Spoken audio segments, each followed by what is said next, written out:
after COVID patients as opposed to doing my usual neurology work during the first wave, and then also somewhat in the second wave. And I've seen firsthand how much more it has impacted our community. So that's why I'm here today, to try and bring information directly to people so they can make some informed choices.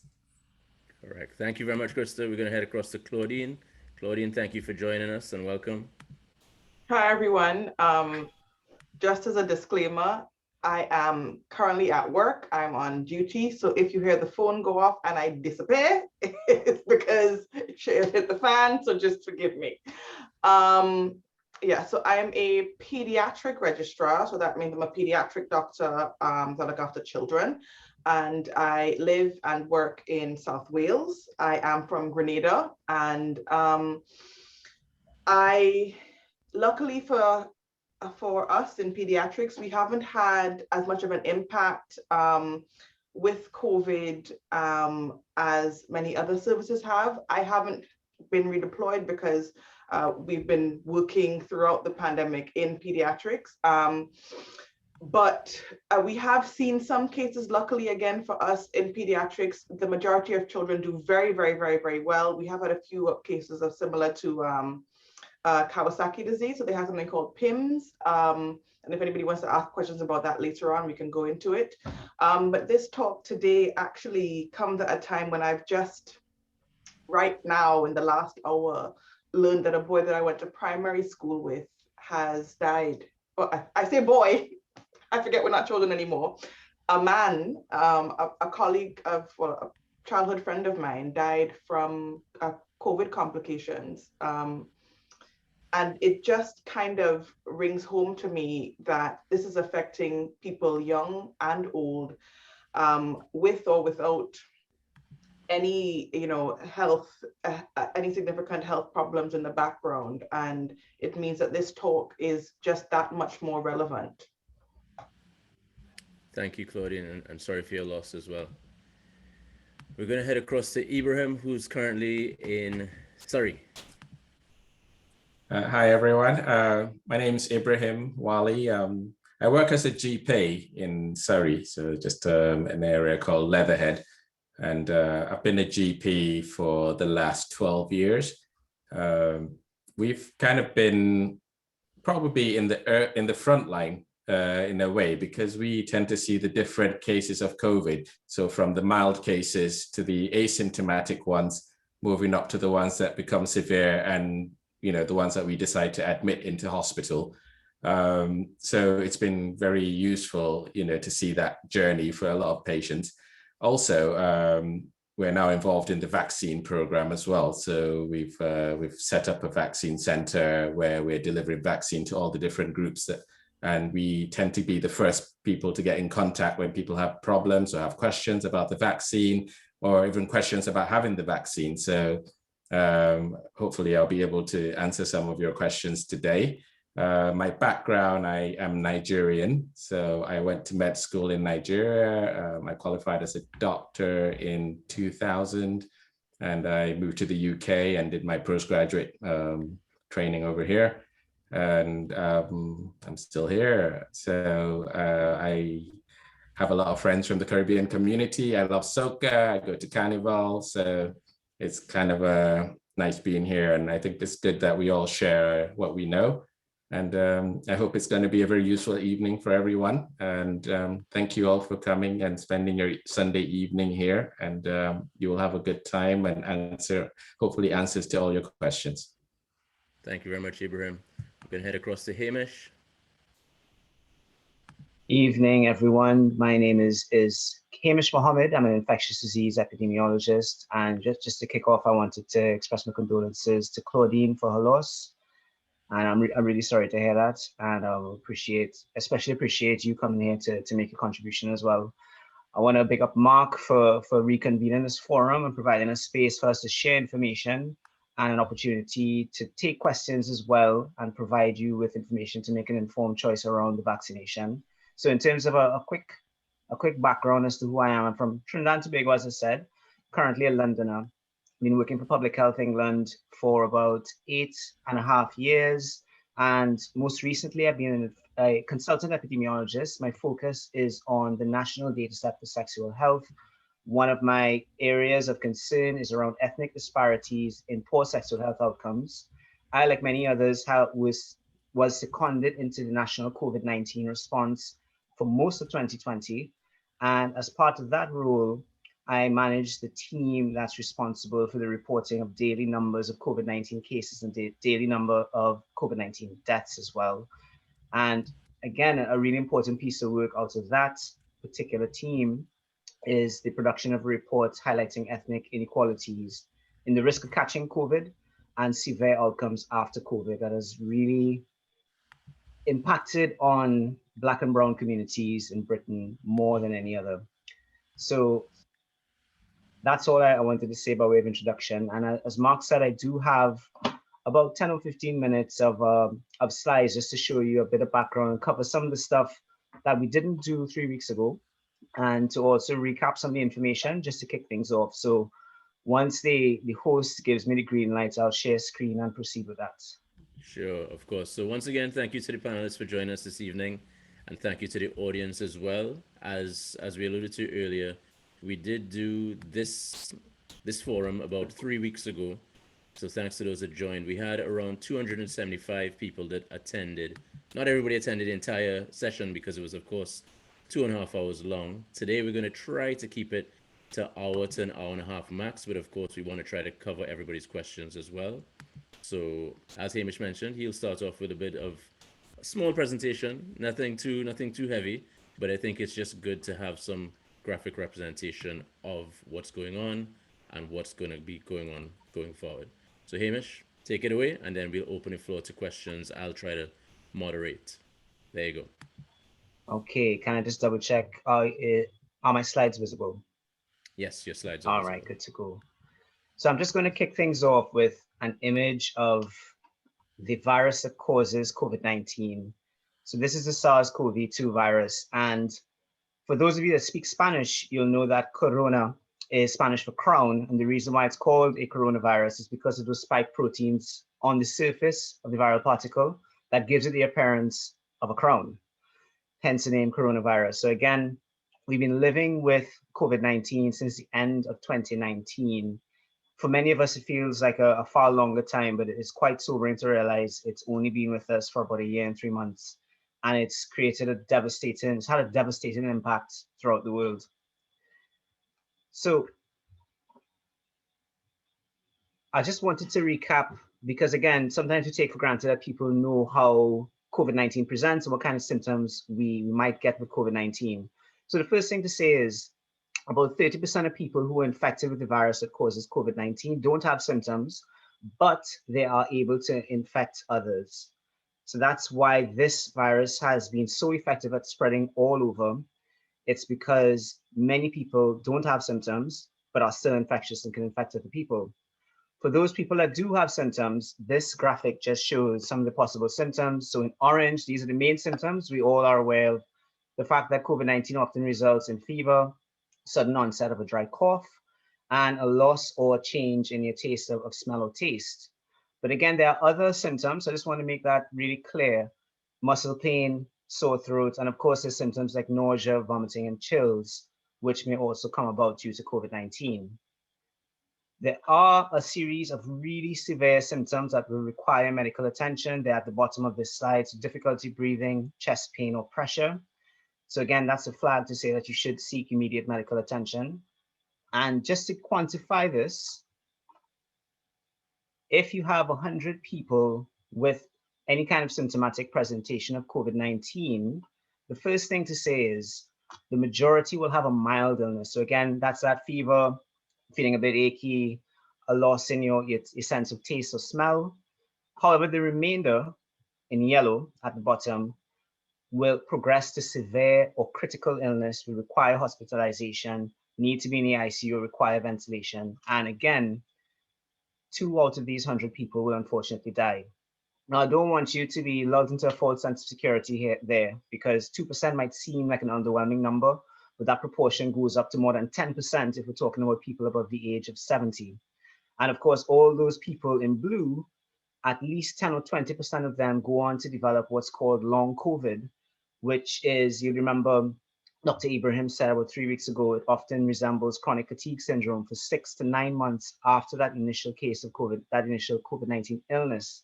People don't feel like themselves. There's a great degree of exertion that's going on with the physical activities and able to care for their families. So again, COVID-19 is a really serious disease. So as of Friday, there have been 125 million cases and 2.7 million deaths. So again, it's really wreaked havoc, and it's impacted practically every country and territory in the world since December 2019. So most of you are in the UK. I focus on data from England. So just to show you data as of Friday, there have been 3.7 million COVID-19 cases as of Friday, and sadly, over 110,000 deaths that have been reported. So again, it's wreaked havoc in England as it has in other nations of the UK and countries throughout the world. Now, one of the questions that came through that Mark asked me to do was just to quickly show the size of the waves, the first and second wave, to just illustrate how they looked over time. So this shows the first wave of COVID-19 in March to May of 2020. And this white arrow is when the first national lockdown was introduced. So what you'll see is during this period of rapid increase in cases, after the lockdown, there was a peak 2 weeks after, and then cases dropped precipitously afterwards. So again, it just goes to show that the lockdown was effective in terms of reducing transmission of COVID-19. But of course, the negative effects, the unintended consequences of a lockdown, they're immense in terms of our own physical, mental health, and economic ramifications. So if we look at the whole course of the epidemic within England, so this slide shows on top, going from March all the way to last Friday. The first wave looks this small because the scales are a completely different order of magnitude compared to what we saw just a few months ago. So again, just to put things in context, here's the first national lockdown. Then in July, the fourth easing of the first lockdown. The rule of 6 was introduced in September. The second national lockdown took place after a real sharp rise in cases in the autumn. And you see this dip. And then afterwards, we eased the second national lockdown. Cases picked up again in the lead up to Christmas into January. And we had a really, really large spike in COVID-19 cases then. So just to show you who it's impacted over time at the bottom, just to orient you a bit, what you have on the left-hand side is a series of age groups going from the youngest 5 to 9 all the way up to 90 plus. And if you look at when the first wave occurred, most cases occurred. So again, the darker shades of blue and purple are where there are more cases per population, all right? So in the first wave, most cases were in people who were older. And that's simply a matter of the fact that testing was focused on people who were in the hospital, okay? And people who had an appropriate travel history to affected countries. After the national lockdown, you see this dilution. And again, there's no massive transmission of cases in the community over the summer months. However, during August and the run up to September, you start seeing this brightening up here in people under the age of 25. So younger people, this was the group within which cases started to spike. And then you see all age groups affected in September and October. Again, quieted down during the second national lockdown and picked up again. Now that we're coming out of the third national lockdown, what you see is, again, a reduction in number of cases, but among people under the age of 40, cases are starting to increase again. And just to show you how the curve in terms of deaths looks, it's quite sad to say that the second wave over on the right-hand side, there were more deaths than in the first wave. So it just goes to show that you have that peak in cases, and 2 weeks after you find a peak in deaths. So this is the first wave over here on the left, and the second wave that peaked just a few weeks ago in January of 2021. The good news is there is light at the end of the tunnel. There are 3 safe and effective vaccines that are currently approved for use in the UK, and there are 2 that are currently being administered as part of the national COVID-19 vaccination program. The first thing I want to say here is these vaccines have gone through phase 1, 2, and 3 clinical trials over the duration of 2020. They've been tested in over 70,000 people with 20 to 30% of representation by people of Black and Asian ethnicity. So we have that ethnic mix and that diversity in terms of who was in the trials. And the fact of the matter is they've gone through rigorous testing. They've been approved by the regulator here in the UK and in a number of other countries. And we are vaccinating at a really remarkable pace. So as of Friday, there have been 25 million first doses of vaccines administered here in England and over 2 million second doses of vaccination. So again, this is just since the 8th of December, and we're just now approaching the end of March. So it's happening at an impressive pace, thanks to a massive effort from the NHS and a number of volunteers. So what that means is, if you look at 100 people out there in the population, 100 adults, 56% already have received the first dose of their COVID-19 vaccine. So we've made remarkable progress in a short period of time. Now, if you want to try and assess and understand the impact of vaccination, so if you look at the first wave in this graph, the very top shows deaths among people above the age of 80. And after 4 weeks after the peak of the first wave, there was a 46% reduction in deaths. Now, going back or referring to just a few months ago to the second wave, in January, there was a peak, and 4 weeks after, there's been a nearly 80% reduction in deaths in the 80-plus-year-old population in this blue line. So the fact of the matter is, this was the group that was prioritized first for vaccination, and there's already been a dramatic impact on deaths within that age group. However, there is differential uptake of the vaccination by ethnic group.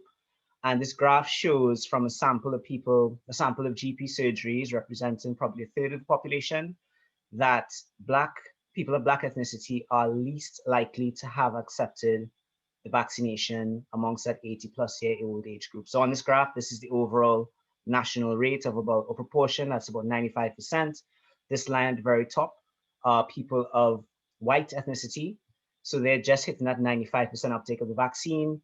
It goes down amongst all the other ethnic groups, but sadly, people of Black British ethnicity are at the very bottom of this graph. And this is a similar picture across the younger age groups as well. And that comes from a number of surveys. So the Office for National Statistics does a regular survey on opinions and lifestyles. And this is to get a measure of a term that's called vaccine hesitancy. So in other words, if you're offered the vaccine, will you take it? Or how likely are you to take it when you're offered? So when that question is posed and you break it down by ethnic group, so people of white ethnicity, less than 10% said no, they wouldn't take the vaccine. It's higher in mixed Asian and Chinese ethnic groups, but amongst people of Black or Black British ethnicity, it's above 40%. So it just goes to show that looking at it in a number of different ways, the uptake is low, but there's also the greatest degree of hesitancy within the Black community. And the fact of the matter is, this stems from a legacy of mistrust, which is completely understandable, but there is a risk of widening this health inequality, because those of you that were here 3 weeks ago, you remember that COVID has impacted the Black community most heavily. People of Black or Black British ethnicity are twice as likely to have died from COVID, just data as of February. So it's very important that we understand the reasons for these obstacles and try to provide information so people make an informed choice about the vaccine. Now, one of the most important concerns is, what is the likelihood of having an adverse event? So getting sick from the vaccine. Now, there's a system within the UK called the Yellow Card Reporting Scheme that reports all adverse events. Either individuals or their doctors could report these, and it's updated and reported on a weekly basis. So the most recent data, and this has been stable over a number of weeks, shows that of 1,000 doses provided, 3 to 6 people out of those 1,000 doses experience an adverse event. So that's just in that upper left-hand corner. Those 6 people may have an adverse event. And even among those 6 individuals, the most common adverse event is soreness, where you were injected, feeling a bit tired, a bit achy, or having a headache. So that's just something I wanted to point out. And to put it in context, without the vaccine, if you catch the virus that causes COVID-19, this many people will have symptoms, many people will have severe illness and many people will die. So just to wrap up, and we could open up to questions for myself and the other panelists as well. Just to close, 2 points. There's clear evidence that the currently available vaccines reduce the risk of mild and severe illness, as well as infection. Data have been released from the Siren study in healthcare workers that has shown more than a 70% reduction in the likelihood of being infected with the virus that causes COVID-19. And that's really exciting. It's really important news. And the second thing is, where there is lower vaccination uptake, and we're seeing this in the Black British community, this risks further widening the ethnic disparity in COVID-19 outcomes. So that's all I wanted to present, and I'll hand back over to Mark. All right. Thanks, Hamish.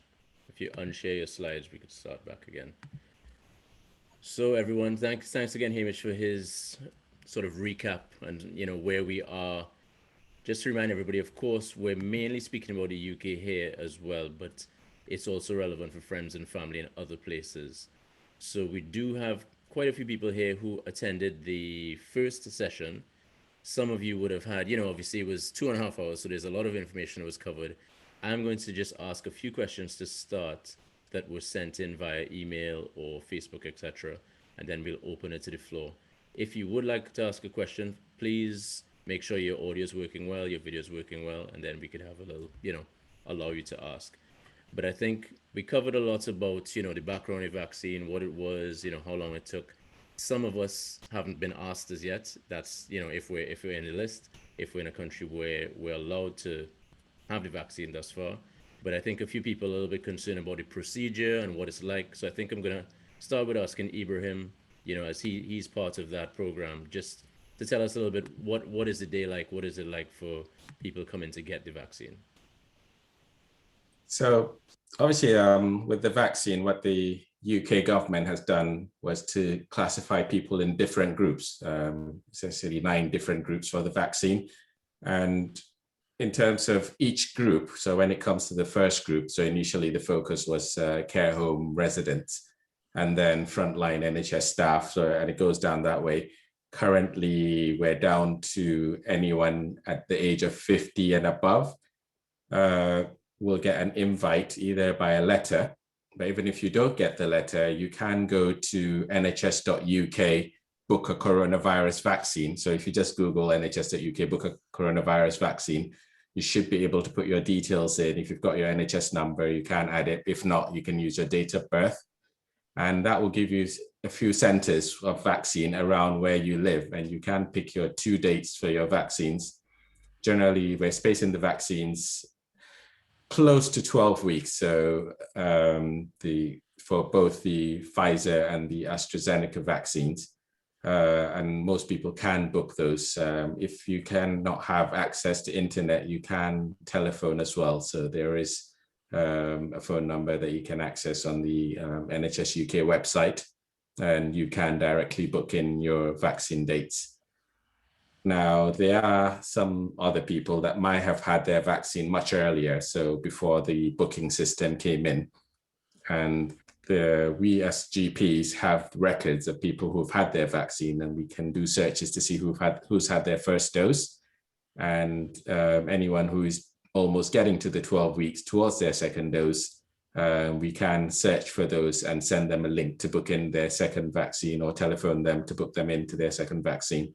So it's been going very well. So I know up to date, I know as at today, there are about 30.1 million people that have had their first dose, and 3.5 million have had their second dose in the UK. So when you think about it, okay, who's fully vaccinated is someone who's had 2 doses. So in essence, truly, the fully vaccinated people are about 3.5 million, and they're about 30.1 million partial, well, about, 27 million part, because some have had the second vaccine, partially vaccinated people. Now, I always tend to say this, it's very important to note that the more people you can get vaccinated, even the first dose can give you up to 50%, maybe even higher protection against the virus. And what you want to do is to try and reduce and slow down the transmission and the spread of the virus and people getting admitted to hospital. So generally any vaccine that's 50% effective is good enough. And all the vaccines we've got, you know, with AstraZeneca, Pfizer, Moderna, they're all above 50%. So that is good at shrinking the pandemic. I always tell my patients that the reason why we want to really vaccinate as many people quickly is that if you slow the virus, so it's really key, maybe later we'll talk about the mutations, but every time that virus jumps from one person to the other, it may change some of its protein or some of its components, and that's where the mutations happen. So the more you allow the virus move from person to person, the more these mutations could occur. So what you want to do is slow that down, get as many people vaccinated, and then that slows down these mutations. So I think the UK program is going well. It will slow down a bit because we have to catch up with the second doses, but I think Europe as well is trying to do as much as they can. But the key thing is what you want to do is vaccinate as many people really quickly if we really want to get on top of this virus. Okay, thank you, Ibrahim. In a little bit, we'll have a few friends and colleagues who actually have had a vaccine speak about their experience. They've, you know, one of them actually attended 3 weeks ago and since then did have their vaccine. But, you know, we're trying to show both sides and let people ask whatever questions you like. Please feel free to put those in the chat. So we're going to ask Krista. Someone has been asking, as you know, and as many would have seen in the news, the stories about the European countries that paused or stopped the vaccines because of the threat of blood clots or the thought of blood clots. If you could speak to that, you know, what exactly happened? Because again, some of us don't have all the information to our hand. So what was the situation and what is it going forward? Okay, so as you've rightly said, there were some cases of people who developed blood clots after the vaccine. And as Hamish mentioned, we are constantly on the lookout for potentially any adverse events. So adverse events are any negative side effects of the vaccine. It's really important in terms of thinking if something is a side effect of a drug or an intervention to understand how you work that out when you have people having these things in the general population in real life as opposed to in a clinical trial. So in a clinical trial, you have two groups that you're able to compare, the group that's had the drug and the group that hasn't had the drug, and you can compare those two groups directly to each other and see if, you know, which group has had what set of side effects and which group hasn't, okay? In real life, you can't do that because you're giving the vaccine out to everybody. So what you do is you look at how often does this negative thing, so in this case, the clot, how often do clots happen normally in the population versus how often are they happening now in people who are post-vaccination. And actually, the number of people who had clots, if you look at the total number of clots post-vaccination, were actually less than you would typically expect in the population. But the cause of the alarm really was that certain people developed clots in the head, so what's called cerebral venous sinus thrombosis. And that was particularly alarming because obviously it can go on to cause stroke and bleeding and other things in the head, and people can have disability and even cause death. So that's obviously very concerning. But those cases were also associated, and these cases were very few, so there were less than 10 in Germany. I looked at our yellow card data, which I think goes up to the 17th of March, and there have been 2 with the Pfizer vaccine, and we've had 4 with the AstraZeneca up to that date for the millions and millions of people who've already been vaccinated. And those cases were associated with a reduction in a blood clotting element called a platelet. And so that really set off the alarm bells that, oh, this is quite possibly something that is related to the vaccination itself. So overall, the number of clots that we've seen is substantially less. And yes, there were alarm bells that set off. And I think the Europeans got a bit concerned for reasons that probably, I don't know, we'll find out, I think, as time comes out, why they had that reaction to stop everything altogether. But as you see, they've resumed. after the European Medicines Agency have said quite clearly that, the vaccines are safe, but we are on the lookout for these cases of cerebral venous sinus thrombosis. And as a neurologist, we've already had all of the documents through. And people who have these things, it can't be happening at home, and people don't realize it's the kind of thing that you would present hospital with. So we will be able to find these people, count them, and we will know that if this is actually happening on a significant scale as a consequence of vaccination. Okay, thank you. So just for the audience's, I guess, knowledge, has it been resumed by all countries, or are there any countries that still are on pause? So no, the European Medicines Agency has declared that it's safe, and it's they've restarted, and we never stopped here. And like I said, we're continuing to look. The situation is being monitored very closely, so I think people should be very, very, very reassured by that. I'd also add to that the number of neurological complications that arise from COVID itself, the risk of that is substantially higher. So in people who are hospitalized with COVID, the risk of stroke is probably in about the vicinity of 1%. In people who have been admitted generally with stroke throughout the course of the pandemic, we've seen a significant rise in young people with stroke who've had COVID infection. So you're not just looking at this adverse effects in terms of number of people having the vaccine itself, but also in comparison to the other option, which is catching COVID. COVID is substantially worse. Okay, thank you. So I think that's generally that was part of what we got out of the first session, that of course, there may be some very small chances of occurrences from the vaccine, but really having COVID is worse than that, and much higher chance of having bad things happen.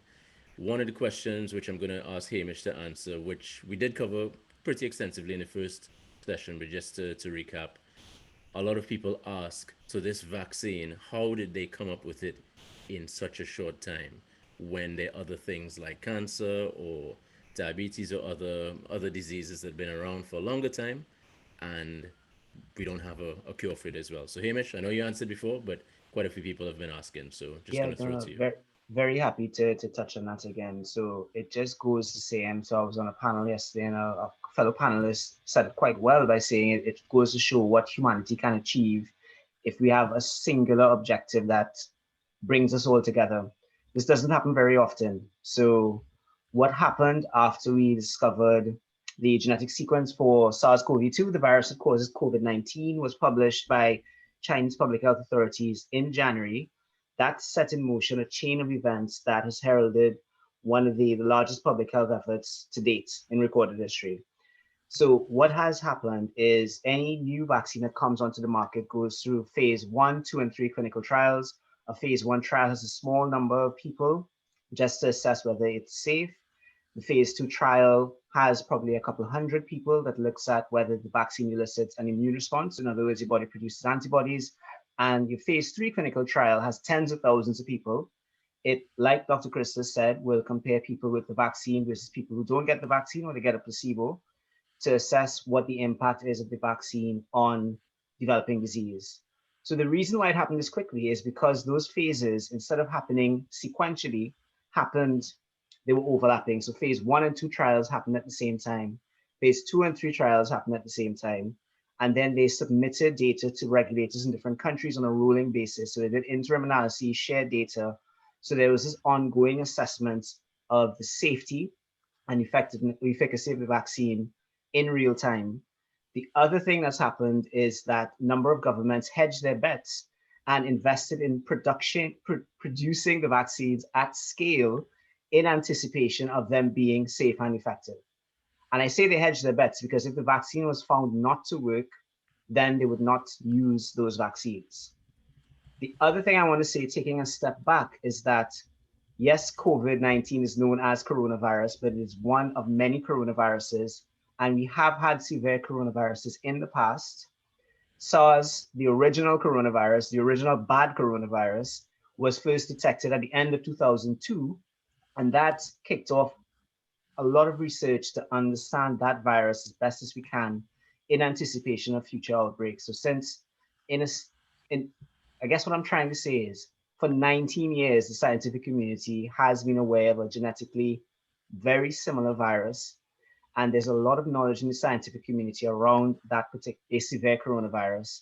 The other severe coronavirus that emerged within the last 10 years or so was MERS, Middle East Respiratory Syndrome. So again, it just goes to show that public health agencies and scientists have been preparing for nearly 2 decades to have a response in case another coronavirus or one of those two coronaviruses emerged and spread at scale. The reason why SARS and MERS did not spread like COVID-19 has is because those two viruses are far more lethal, and most people that have it get very sick, require hospitalization, and many of them will die. When we look at MERS, something like a third of people that catch MERS die from it.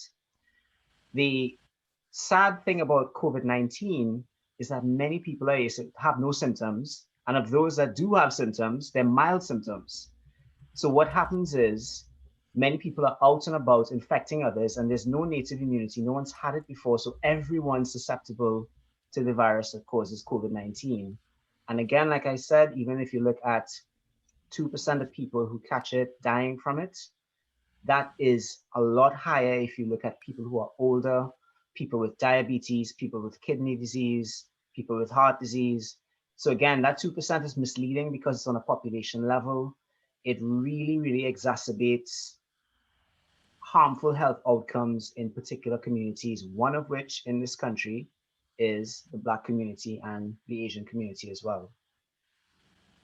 Okay, thank you. So in summary, for those who didn't join the first session, it was really built, and Hamish and doctors, correct me if I'm wrong, it was really built on research that had been done since the early 2000s, not since 2019, 2020. Absolutely right. Okay. So I'm going to try to do some quick-ish questions that we got before, and then some people feel free to keep sending in the chat, and as well, if you want to raise your hand or ask on video and audio, feel free to do so as well. But just a few quick ones, which anyone can jump in and answer if you like. So first of all is, I think, a sort of general topic. A lot of people want some clarity on what does the vaccine protect against, and of course, as Hamish just mentioned, there were clinical trials before it got into the real world, but of course, in the UK, since December, people have had the vaccine. So I would assume there's some real world data to say what it has been doing in the real world. So first of all, can it stop me from getting it? I think I might say them all, and then, we can all break it down. So can the vaccine stop me from getting Corona-19? Can it stop me from getting symptoms or severe symptoms? And can it stop me from spreading it? So I think what, the few questions we're alluding to, I still need to wear a mask. I still need to social distance. Why should I take it? What is it actually going to do for me taking the vaccine? So feel free, anyone from the panel, to jump in. Can I start then, if that's okay? Sure.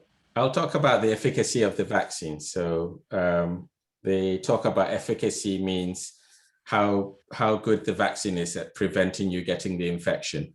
So if you're fully vaccinated, so from the research, from the studies that were done, each vaccine, when they talk about the efficacy, so like they say Pfizer, a 95% or so, or Moderna 94%, or sort of the Oxford one somewhere around 70%.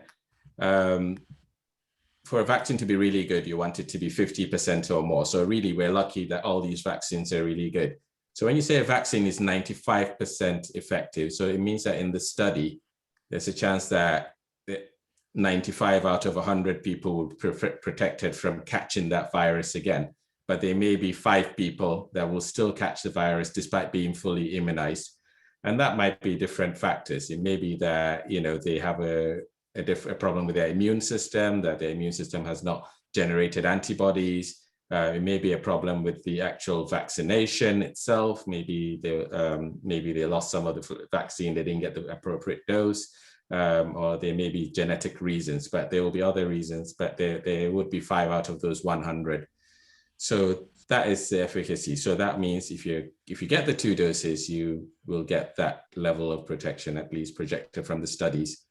Now, if you what we are still studying or looking for the data is how good is it at preventing, if you then do get the vaccine and you then catch COVID, how much of it can you transfer to someone else, or can you spread it to someone else?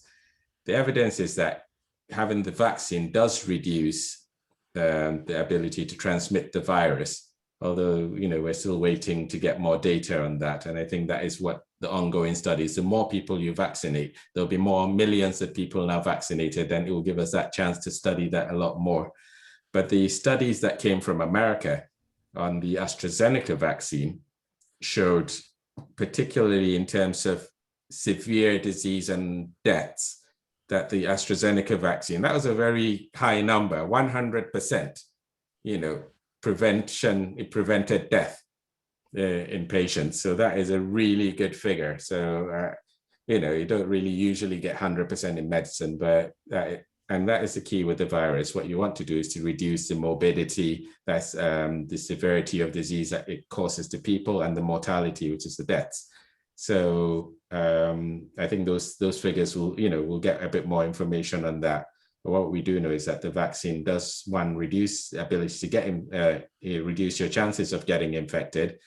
It does seem to reduce the chance if you do get infected of passing it to someone else. But also the most important is the severe disease and death. And it seems to be that is really good when you get the vaccine.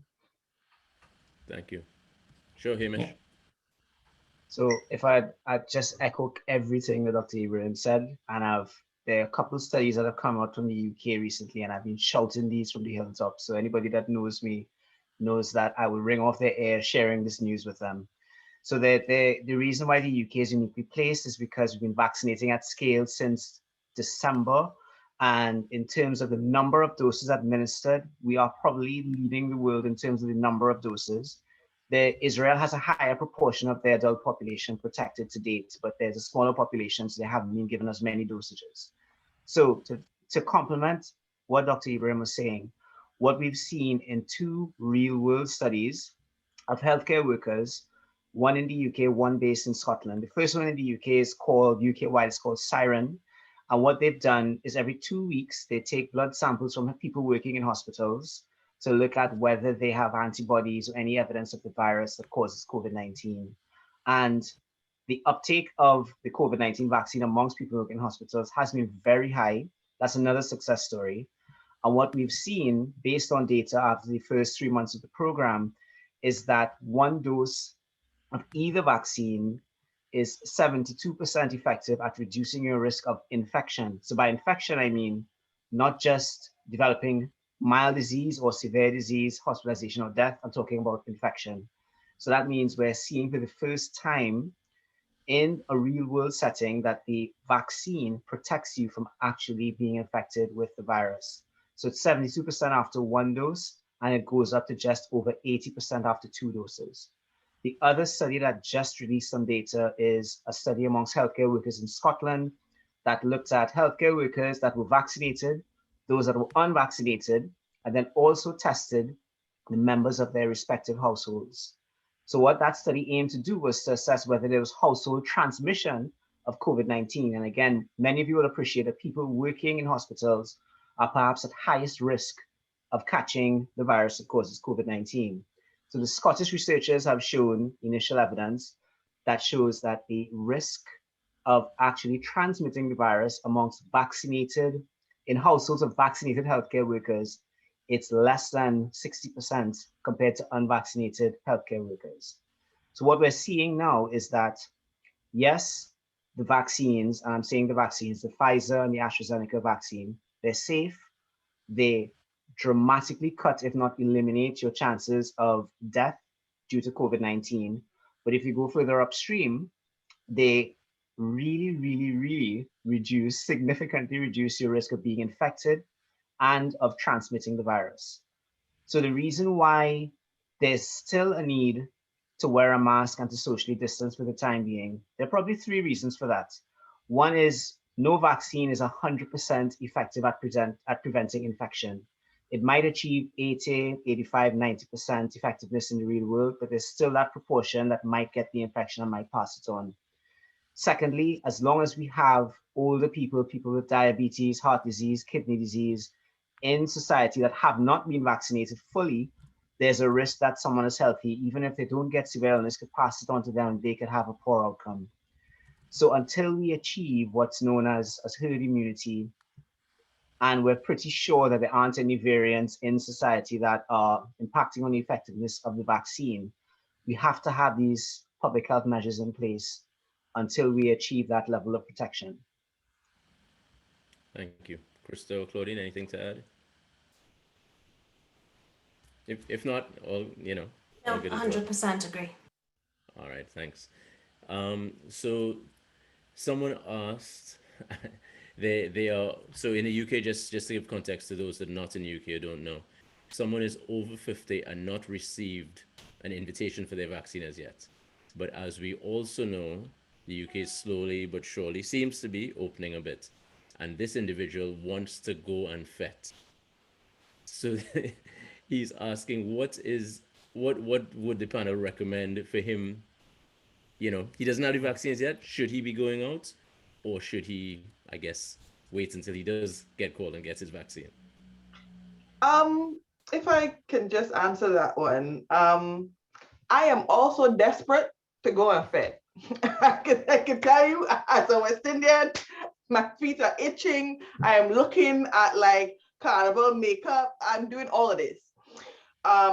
But if we're being realistic, I would say, I know last summer a lot of us did go out, and if you're gonna go out and be in your bubble and be separate from people and wear a mask and wash your hands and, you know, maintain all of the procedures that we've been doing right now to keep yourself as safe as possible, then yes, there is some possibility of going out and enjoying yourself once the life starts opening back up. But I think we still need to understand that there is still quite a significant risk depending on what the numbers are. Because remember, that famous R number that everybody keeps talking about in the news, if the R number is decreasing, it means, what it essentially means is that your likelihood of catching the disease is significantly reduced. And with the more people in the population that are vaccinated, that means that you are less likely to be exposed to the disease and therefore less likely to catch the disease. And since we're talking about the vaccine, if you're surrounded by other people who have been vaccinated, and Hamish mentioned herd immunity, then the hope is that the people who cannot be vaccinated or have not been vaccinated will have some level of protection from the other people around them who have been vaccinated. But as a West Indian, I also know that we don't have no behavior. So you're going to go in the fete and you're going to start in the corner by your table. And then as the music gets sweet, as the 2 liquor rum reach your head, you're going to ease toward where the fete is, by the DJ. And if you are that type of person and you have not yet been vaccinated, then I would say the most responsible thing to do is to avoid those types of situations.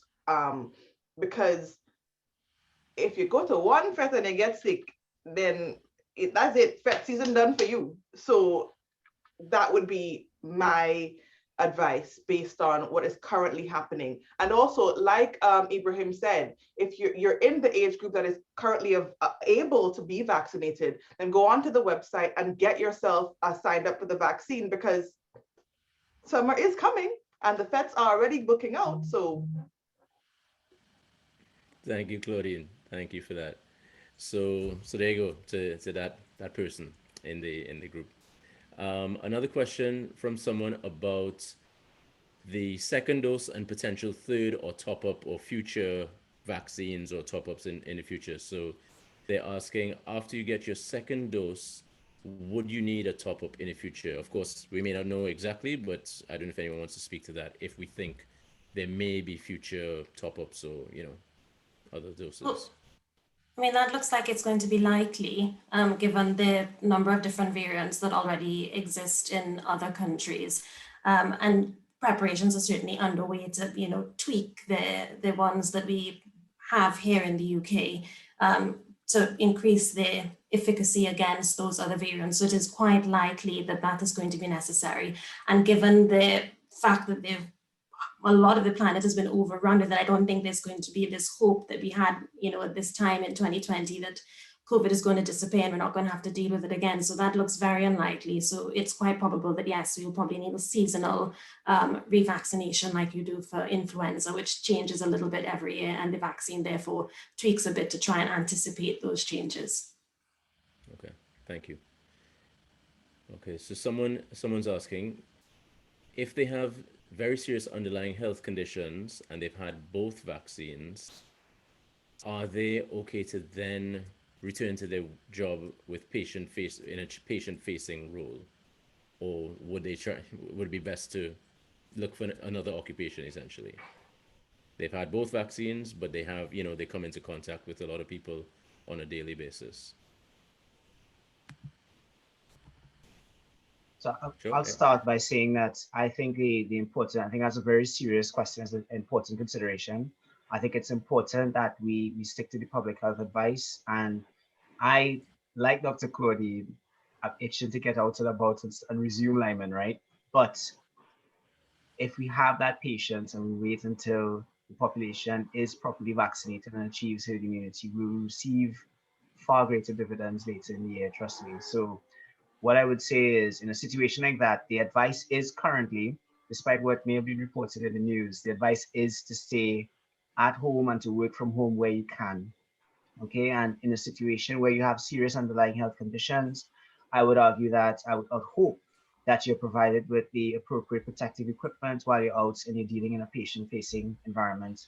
But I'll let the medics on the panel comment further if they want to touch on that. I can say something about this, because even if you've had the vaccine, it doesn't mean that you're 100% protected. So what then happens is that your employer and yourself need to sit down and have a risk assessment. And what you want to do is to look at how you can protect that person from being exposed to potential viruses. We do know that there are mutations happening as well.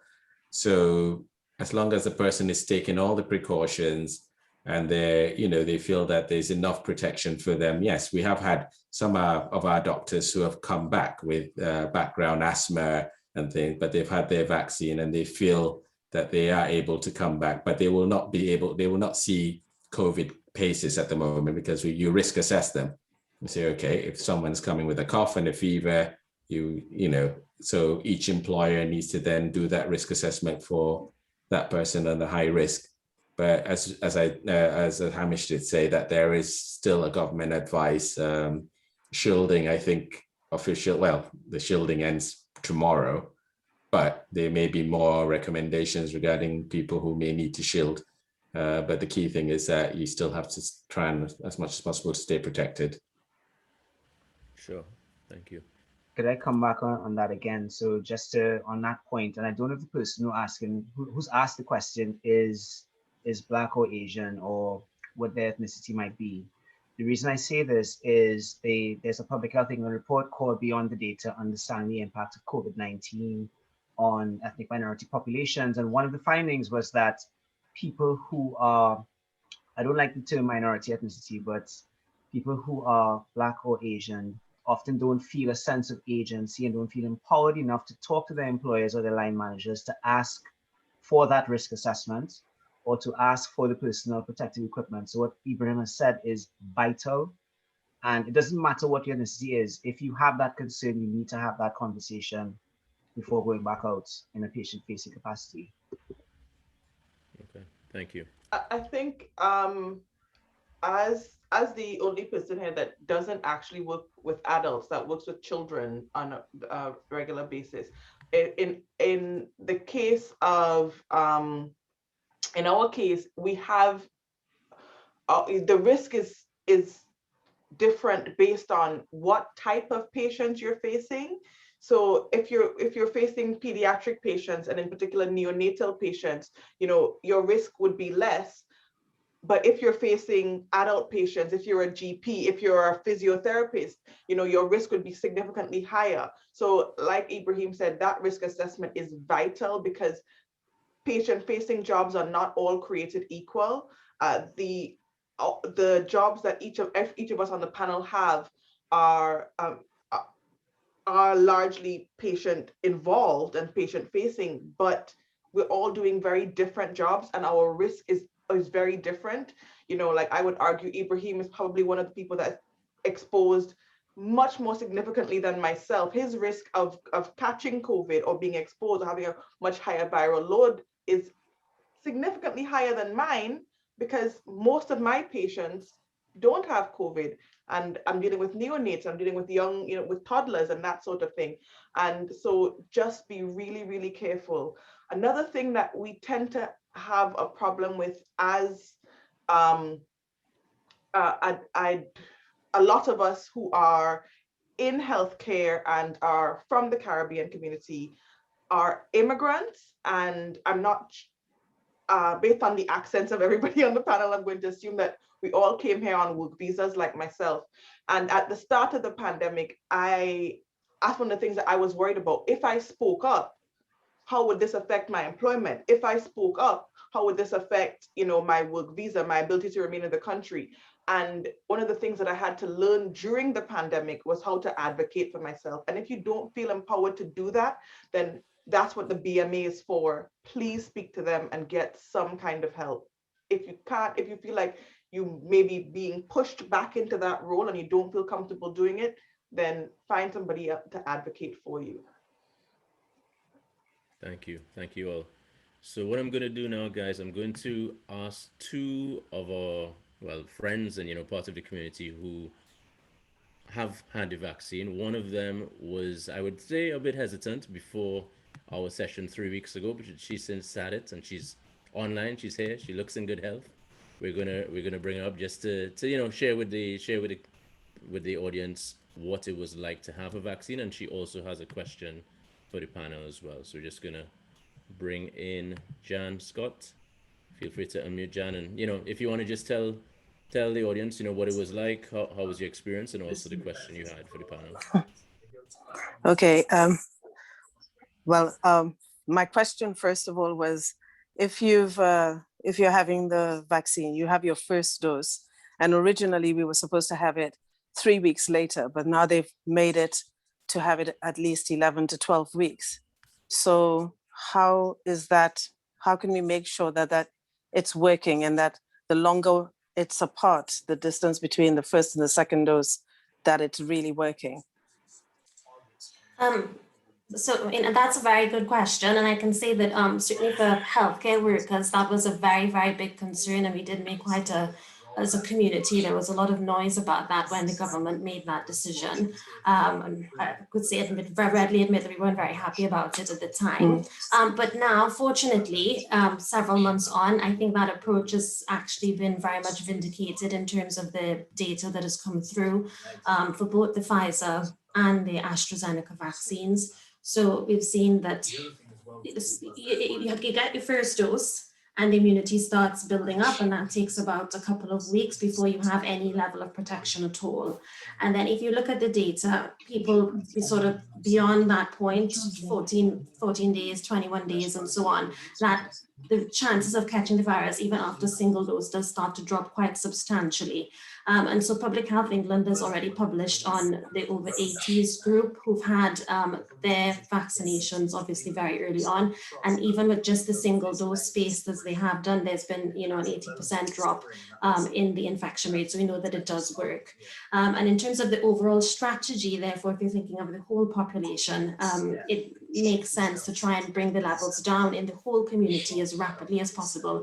And that then reduces everybody's chances of catching the virus. So like you, I was similarly very concerned about that because they said there's no evidence. This is the dose interval that was used in the study. So why have they suddenly changed it to something else?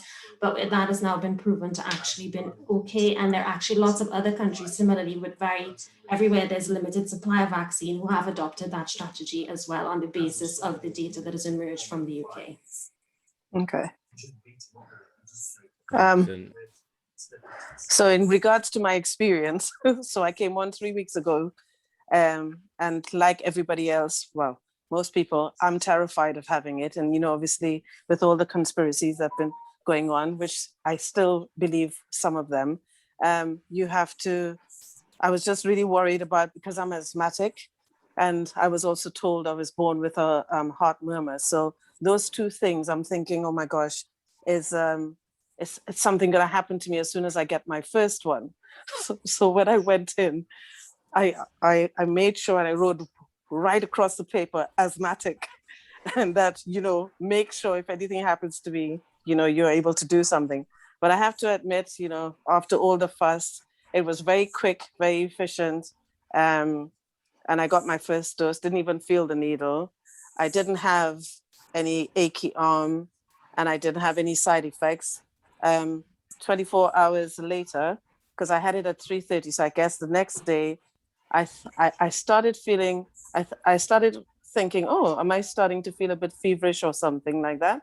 So I immediately took 2 paracetamols and went and lay down, and I said, no, I'm going to go and do a gym class. So instead, I did a gym class instead, because I wanted to make sure my arm wasn't going to hurt, because that's one thing, I don't like pain. And really and truly, I can say that I really didn't get any major side effects. As soon as I had the vaccine, an hour later, I took 2 paracetamols. I made sure I did my juicing all week. And then if I thought I was going to have the fever, I made sure I had another 2 paracetamols.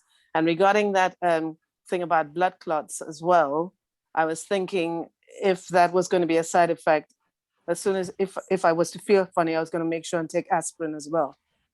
So I had all my tablets laid out, ready and waiting. You're just ready. in case. I was ready just in case for any action. I was just listening to my body at each point, trying to see if there was anything. Obviously you get a bit funny and you think, oh, am I feeling something? But just be aware and calm down. But I did my juicing and I made sure I took my paracetamols after an hour later and before I went to bed, and I was fine.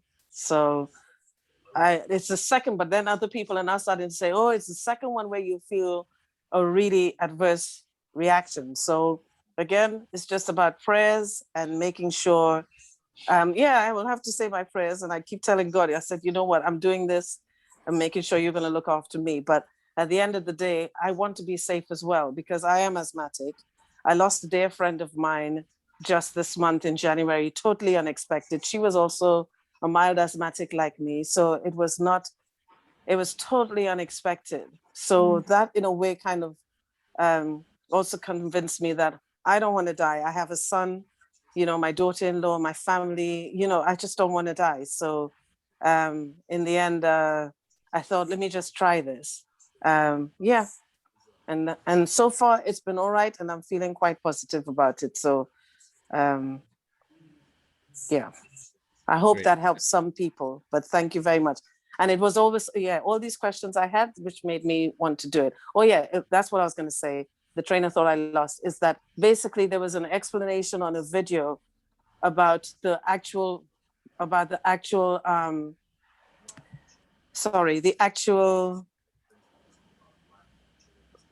Yes, we thought we were getting a virus, but it's not. It's actually the cell. And the way how they explained it, Hamish explained it the last time, made me feel much safer about that. That's the reason why I took it, because you explained that it wasn't the actual virus you were putting in us, but it was the spike, So yeah, Great.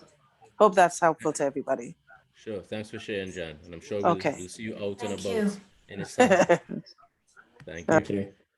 All right. So we're gonna ask another friend colleague, Sheena, who actually she hosts a lot of events herself, and she's had the vaccine. She's also a lawyer by trade. So we do have another question for her after. But if you could tell us how the experience was and any side effects, that stuff as well. Thank you. Thanks, Mark. So I had my vaccination February, I believe, end of Februari.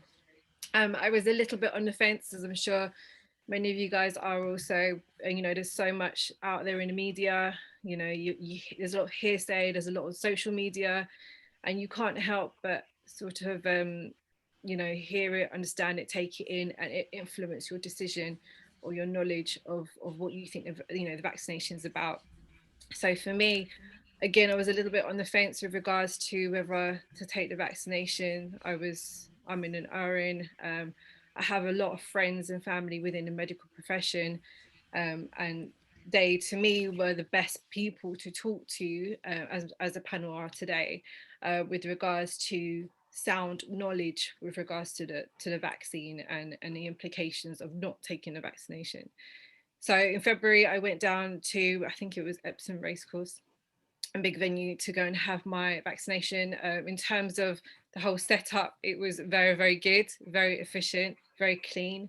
It was very nervous going through, if I was honest with you. But it was very quick procedure. There was a few people that you sort of spoke to in a chain of events, with one person when you walk through the door, etc., talking to you, constantly reassured through the whole process. And before you know it, you'd had it and you barely felt it, and you were told to sort of sit down for about 10-15 minutes, just to make sure that you're okay. And, to be honest, you could be in a little bit of shock, because you think, oh my gosh, I've actually done the vaccination now. What does it mean? What have I put in my body? It's a difficult year for a lot of people. We don't know who to trust or what to trust. So understandably, it was a bit daunting with regards to having just had it. But in terms of my experience, in terms of side effects, I was fine. I went home, I drove home, I was fine, didn't feel any different. Towards the end of the evening, I did feel a little bit feverish, a little bit under the weather. 2 paracetamols, I was fine. The next day, again, a little bit groggy, but to be honest, 24 hours later, I was absolutely fine. My arm was a little bit sore, that passed a couple of days later. And to be honest, I haven't felt anything different since. So in terms of my first vaccination, it's been absolutely fine. And I try to communicate this message to a lot of my friends, family, to those who are unaware or unsure what to do. Like I said, I'm here, I'm still alive, I don't feel any different. So my experience, I think, was a positive one. So I don't have an issue with it. I'm happy to tell people my experience. And from a lawyer perspective, I know what question Mark's going to So, ask me next. so I'll just ask it for the benefit of the audience. Yeah. So it's been rumored that if you take the vaccine and you severely ill as a result of it, or complications come about, you're not allowed to claim compensation or to sue, essentially. So that's just a question that a lot of people have had, and just asking from your law standpoint, what do you think on that topic, and as well to the panel after. Yes, I mean, it is a grey area, if I'm honest with you. So when I went to have my vaccination, I wasn't signing my life away or anything like that when I took my vaccine, which is what I said to Mark as well. But in terms of vaccinations in general, I don't know if the panel will agree with this, but there is indemnity with regards to vaccinations, just generally, hence why they've set up a sort of vaccination damage fund. But with regards to with COVID, first and foremost, we need to realize that how it is dealt with in the US is very different to how it's dealt with in the UK legal system. When you look on the internet, when you Google it, there's a lot of information relating to US legal courts, and it's very different for the UK. There's similarities, of course, but within the US we're talking about a country that is known for cases suing, personal injury. It's very different over here. So over here, with regards to, obviously, I didn't mention I took the AstraZeneca vaccination. So with here, there is indemnity, not blanket immunity, but there's indemnity from legal action from some of the companies that help produce the vaccination. Now, what people don't realize is actually there's a reasoning behind this. A lot of the reasoning is to do with, there was because the vaccination was created in a short space of time.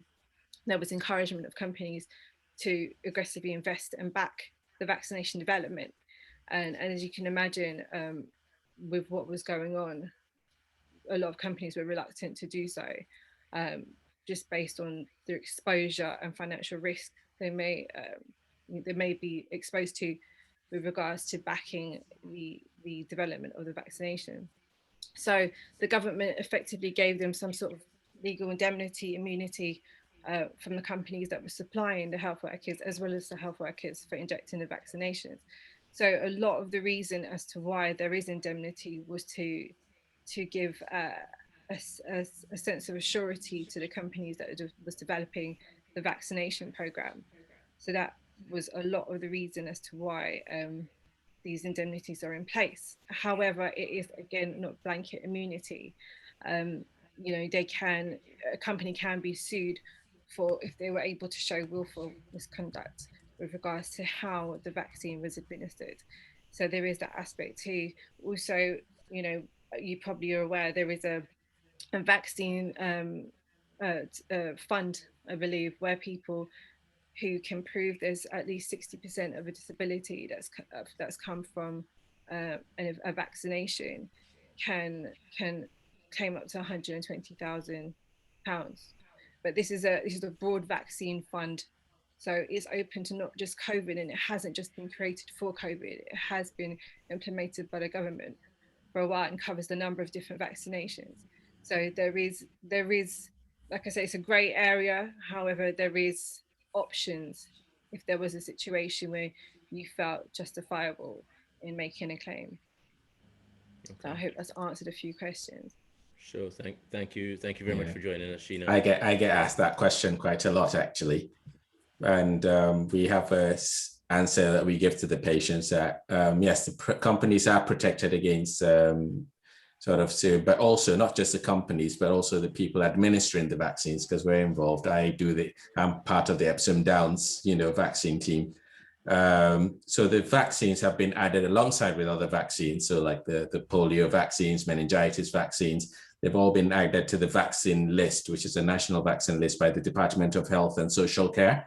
And if there's any damages, so there's a Vaccine Damages Act, which means that if you get a permanent damage from any of the vaccines on that list, then yes, you can claim up to £120,000, as you said.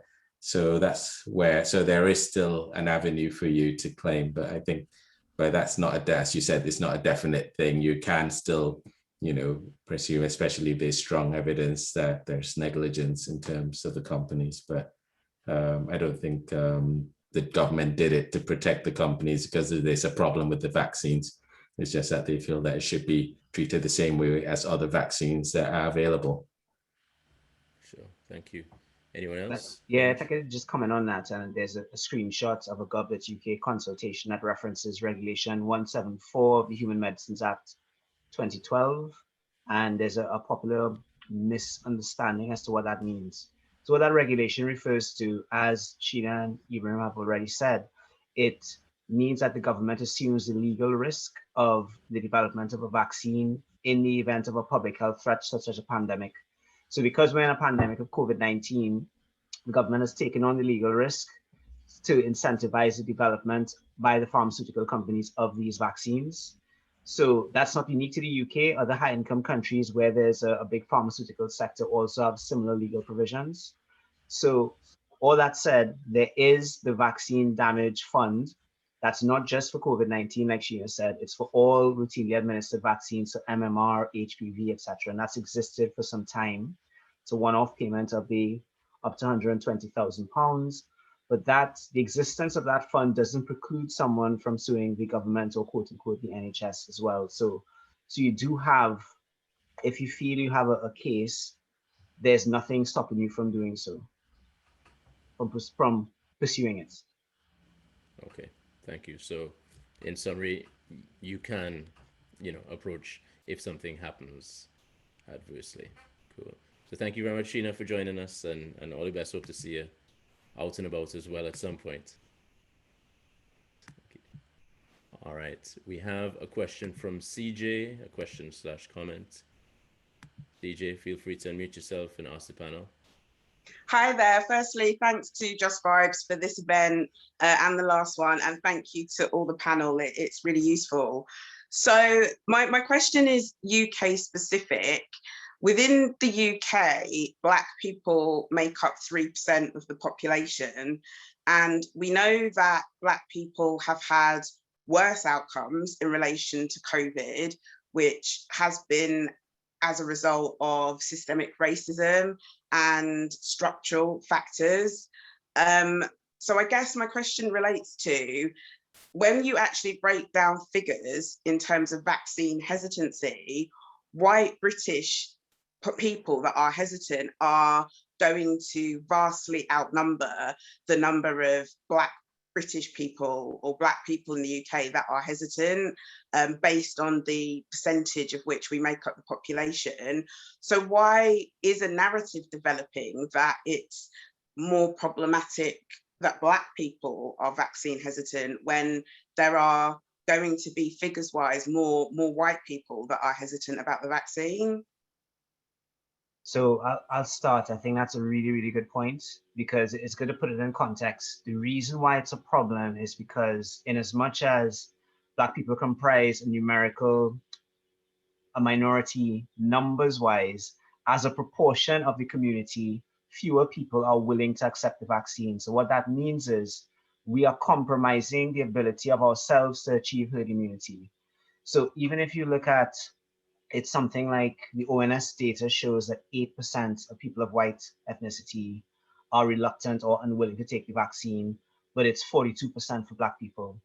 So yes, that 9% of the 86% of the 66 billion people in the UK is numerically larger, but it will mean that the white community will achieve herd immunity and the Black community will not. So while we're seeing that cases are higher in the Black community and deaths are higher in the Black community before the vaccine was introduced, if vaccine uptake is lower in different communities, that those communities will suffer an increased burden of infection, illness, hospitalization, and death. If I would just add to that, CJ, I don't know where you live, but I mean, you're completely right about the absolute numbers, and that maths is 100% spot on. But Black people, that would be true if Black people were equally distributed geographically throughout the country, but we know that is not the case, and they're largely concentrated in urban centers. If you live in South London, if you live in Lewisham, Newham is, 80% non-white. So you will find that what is anticipated that will happen is that your own community and your own circle is not going to be protected. And you might find white places like, if you're Richmond or Buckinghamshire, and those sorts of places, people are protected, and you will have localized outbreaks. So yes, you're completely right in terms of absolute numbers, but it is really important for us to recognize this as a community, that it really does matter what happens in our own circles. Think as well, like I completely agree with Ibrahim and Krista and CJ. I get it. You're like, why are they talking about us when everybody else is doing this stuff? And that's valid. That's incredibly valid. But the reason that I am here on this panel, and I think the rest of us, I think the reason that like Just Vibes has organized this is because our community matters to us, and we are being disproportionately affected by COVID. For me in particular, I remember when things really started to hit home with COVID for me was when there was a photo on the BBC when the first 10 doctors had died. And all of them looked like they could be related to me. And that's a hard thing to see. So far, 95% of the doctors that have died from COVID are non-white, right? So that tells me that as a non-white doctor, even though I am in the minority, I live in Wales, so I am definitely in the minority. It tells me that I am much more likely to die, and therefore the need for me to have this vaccine is that much greater. In our community, we are disproportionately affected.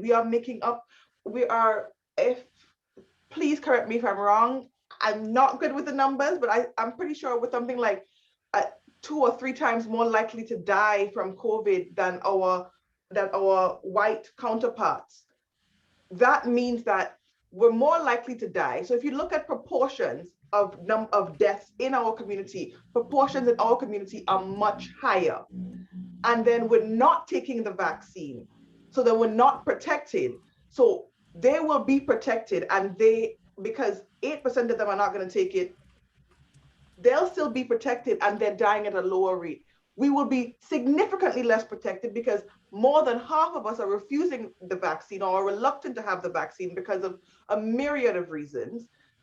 And our likelihood to die, because we are in people facing jobs, because we are in homes that are multi-generational, because we are in communities that are underprivileged, because of whatever reasons, and because of structural racism, it means that we're going to die. So we have to look after our own community. And if you look at when the alarm was rung about the disproportionate effects in or disproportionate deaths and severity of illness in the non-white communities, it was by BMA doctors in the British Medical Association. So we ourselves, so non-white doctors were saying, what the hell is this? Somebody should be talking about this. Please talk about this. We don't want to die. And that is how the alarm was raised. That is how it became a story to the rest of the British community at large. And then in other developed countries, they noticed a similar trend. So that was why. It was because we ourselves were saying, please take notice of us. Thank you, everyone. Thank you for your question and comment, CJ. Couple quick questions again, hopefully. So, time goes on again. So I think we'll take 3 more questions. I have quite a few that are in the chats. We'll take 3 more. We will post this online as we have the last session as well. And I believe some of the panel are happy to, answer a few questions outside if you get in touch via Just Vibes for specific questions. One that should be quite quick and easy is, can an individual choose the vaccine they prefer? And also, would anybody from the panel have which vaccine do they recommend? So it kind of goes together. I know we answered this in the last session, but if anybody wants to take it, which would you recommend? And can you choose the vaccine you prefer? I can go with that because we're involved in the vaccine delivery. So essentially, the vaccines have been approved. So in the UK, they've been approved for Moderna, Pfizer, and AstraZeneca.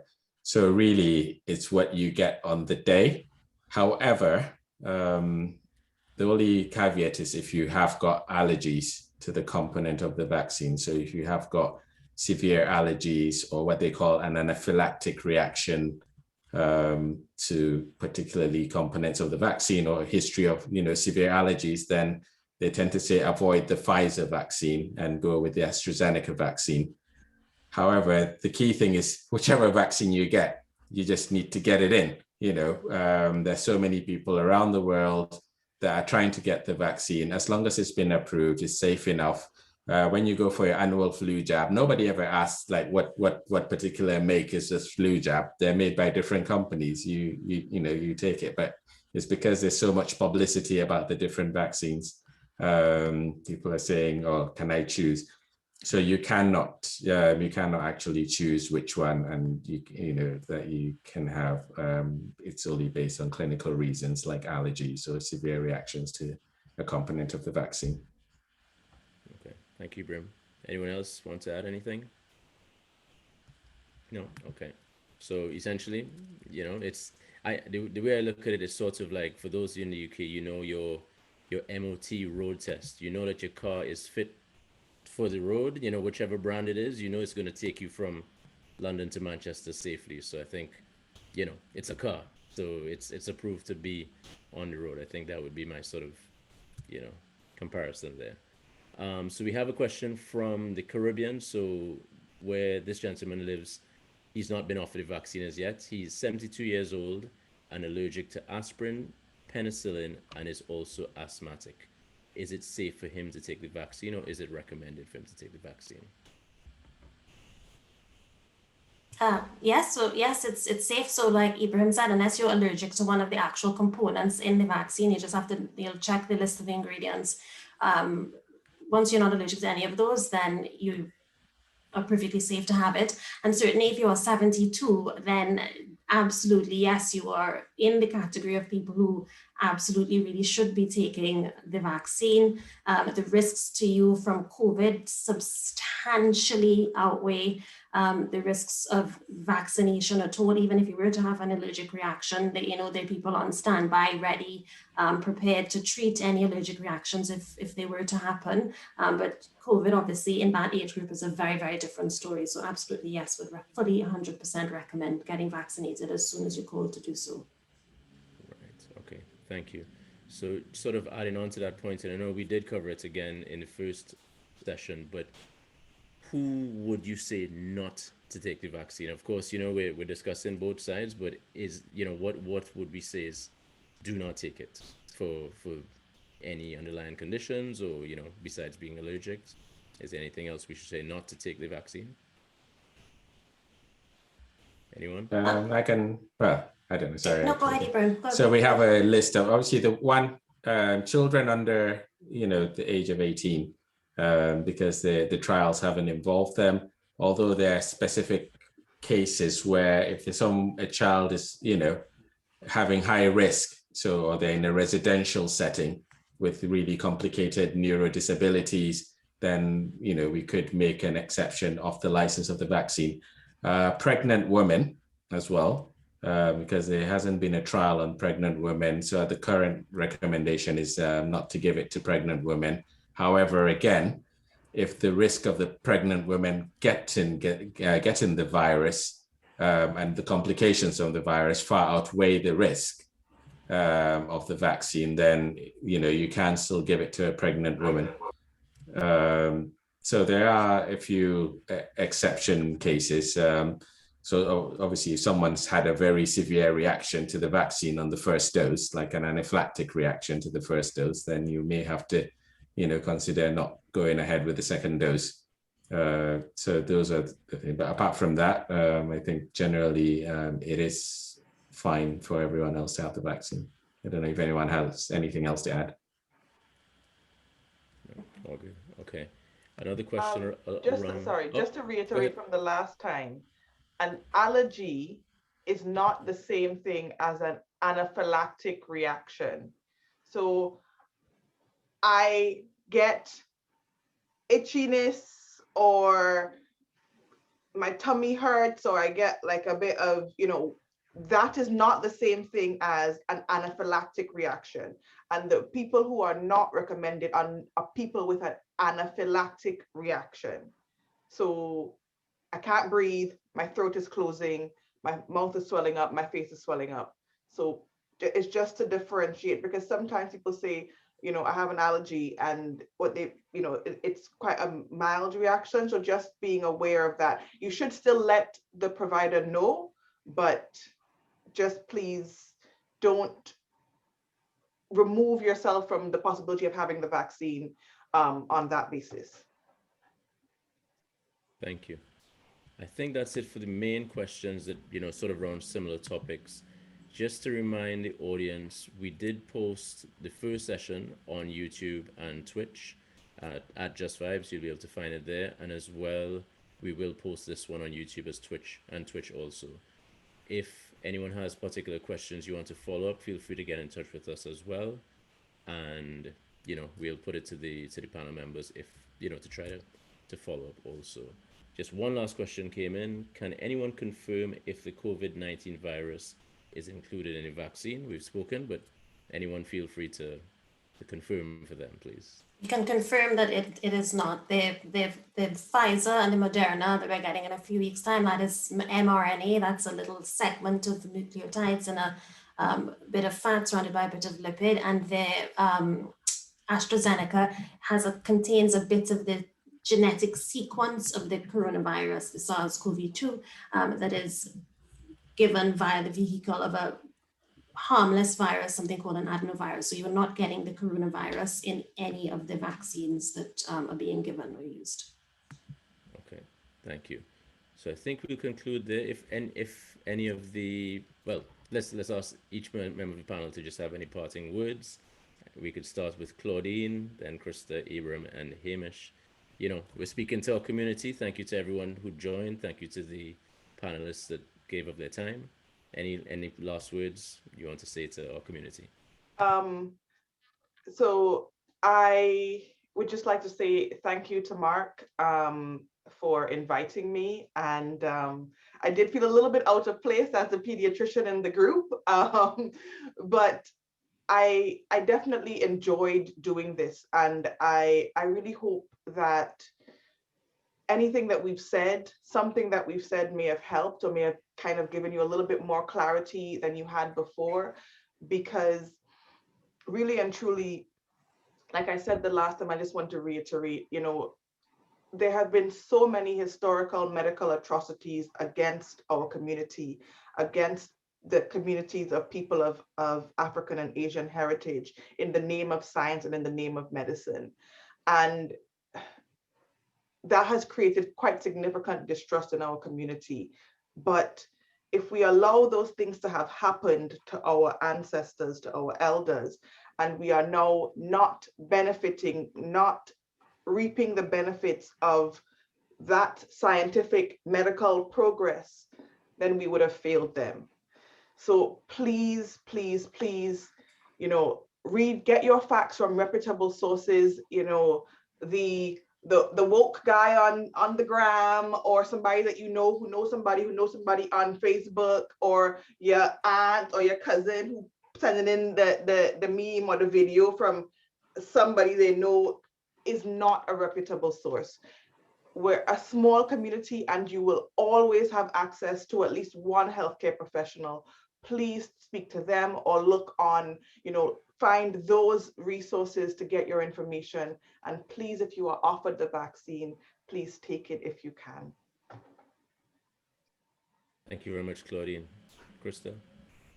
I mean, I will just echo those sentiments. I mean, obviously we understand why this, you know, hesitancy exists in the community for, you know, historical and current reasons. But I think it's important as a community, we don't let that get to a point that, you know, that we're committing acts of self-harm, you know. I think for clinicians, you know, there's nothing worse than preventable death. You know, we now have a situation where we have an opportunity to do something about this problem, to stop, you know, many more thousands and thousands of people dying. So I think it's important people, as Claudine says, seek the information out, seek the people out. You know, we're here, we're trying to reach out to people. People like you, Mark, thank you so much, because I think you have, you know, relationships with people in your community that gives a certain amount of credibility to us and to what we've said. And I think that that link is very, very, very important. I think something that's generally probably lacking in clinical medicine in the way in which we've traditionally practiced. So hopefully there will be some positive outcome for this and we don't see like what we've seen for the past year going forward into 2021. Thank you, Krista. Ibrahim?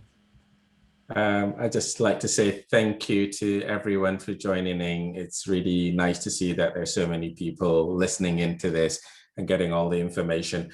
I always finish by saying, whatever decision you take, do make it an informed decision. Don't take any news from someone else or anything. Try and do the research yourself. You know, we can advise, we can give our own bits. There's so much going on about the COVID. Why did the vaccine get done so quick? All these answers are out there. What's this thing about the blood clots or low platelets and things? It's all there. These are low risk events. These are things that would be discovered with multiple vaccines. But the key thing is go out there, search for the real knowledge, you know, ask an expert. Don't rely on someone that, you know, doesn't, you know, there's no real evidence. There's a lot of non-evidence people that just post videos on YouTube or on Instagram. No, don't just take their word for it. Go in, do your own research, find out and take an informed decision. We're not saying everyone go ahead, have the vaccine.